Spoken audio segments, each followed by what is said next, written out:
Dhibeen koleeraa erga mudatee ji'aa fi torbee lama guute Gujii aanaa Waadiraatti lubbuu namootaa galaafataa jira jedhu jiraattonni. Jiraataan aanaa Waadiraa maqaan isaanii akka heerumu hin feene takka haala jiru yoo ibsan. Kalee Maleengedda nama sadi fixe magaaluma kana keessa qofa baadiyyaa rakkoo nageenyaatiifuu namni gara hin deemu. Kaleessa ammoo obboleettuma kiyyarraayyuu daa'ima tokko ajjeese. Baadiyyaa mana yaalaa hin jiru. Asiin hanqinni qorichaallee hin jira. Hanqinni bakka ciisichaallee hin jira.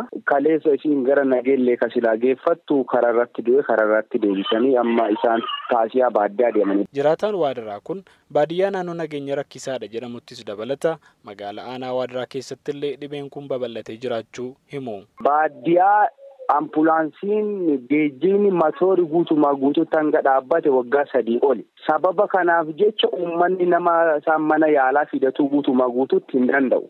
Dhibeen koleeraa ammoo namillee tuttuqaatiin darba jedhee waan sodaatuuf rareenuuf fe'anii wal fiduu yoo nama sitti dhiyaatu ta'e malee baay'ee ulfaata. Sababa rakkoo ammallee nageenyaa kana uummanni lafa hin qotannee baadiyyaa keessa beelli jira waan ta'eef dhibee dandamachuu uummati baadiyyaa keessatti baay'ee dadhabeera. Baadiyyaa keessa nama osoo gara mana yaalaa fidanuu karaa du'a jiru nama baay'ee jira. Fakkeenyaaf ganda Booramaa Gaalessoo gaafa guyyaa 17 ji'a 7ffaa darbe kan Shariif Boruu naannoo nama jedhamu isa dabalatee maatii isaa nama 4 mana tokko keessatti du'e. Aanaadhuma Waadiraa keessatti hojjetaa ekstenshinii fayyaa ta'uu kan hime dargaggoon maqaan isaa akka heerumu hin feene takka dhibeen koleeraa kun jiraattota lubbuu galaafataa jiraachuu hima. Magaaluma keessattuyyuu to'achuu hin dandeenye dhibicha kana. Kalee Maleengedda duraa dubartoota lamaanti du'e. Naannoo ganda Dibbee Hoolee jedhamu. Maanguddoota umurii 90 wayiitti abbaa manaa tokkorraa jechuudha.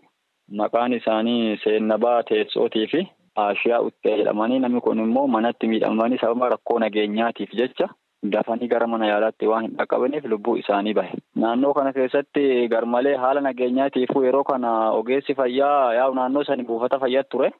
Buufanni fayyaa naannoo saniitiin wal qabatee haala rakkoo nageenyaatti hanga wal qabate naannoo waggaa 2tiif deemu jira. Hawaasni rakkoo nageenyaatti wal qabatee geejjibis hin jiru, motoraan deemuun hin danda'amu, makiinni seenu hin jiru, ambulaasniinis hin jirtu.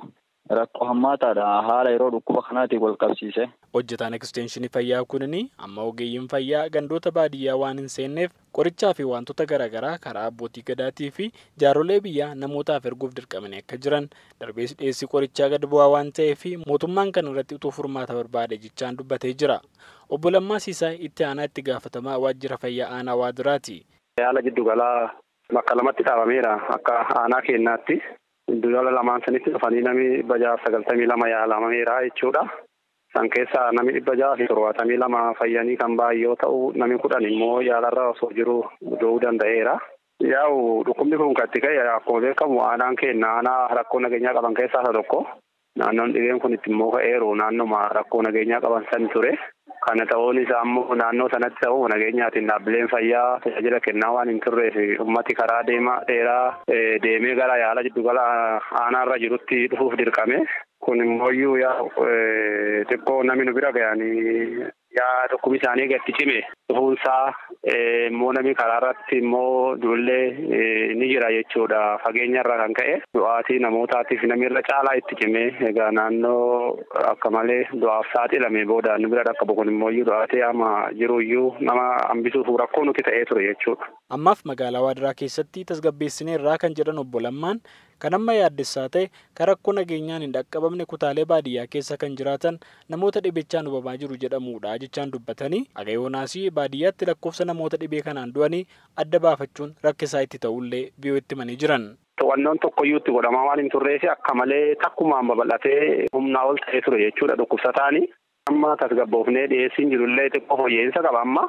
Haalli dhukkubichaallee amma to'achuu fi haalli itti deemaa jiru gaariidha. Amma hubantii uummataatiin wal qabate waan garaagaraa socho'amaa waan tureef amma xiqqoo tasgabbii qabna yaa'u dhukkubsataa ammallee harkumaa qabna.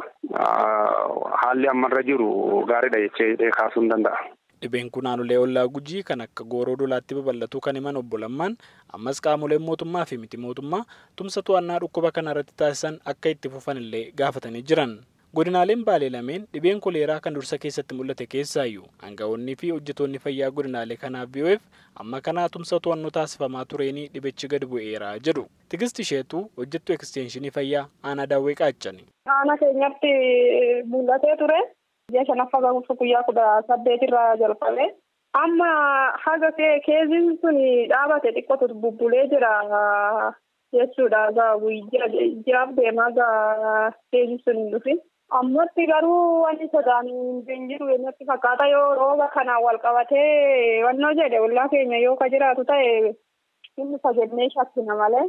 Obbo Abdurrahman Ibrahim itti aanaan itti gaafatamaa waajjira fayyaa Baalee Bahaa dhibeen kun gandoota 27 keessatti mul'achuu haga yoonaas ammoo namoota 405 qabuu fi kana keessaas amma namoonni 3 yaala fayyaarra akka jiran dubbatanii jiran.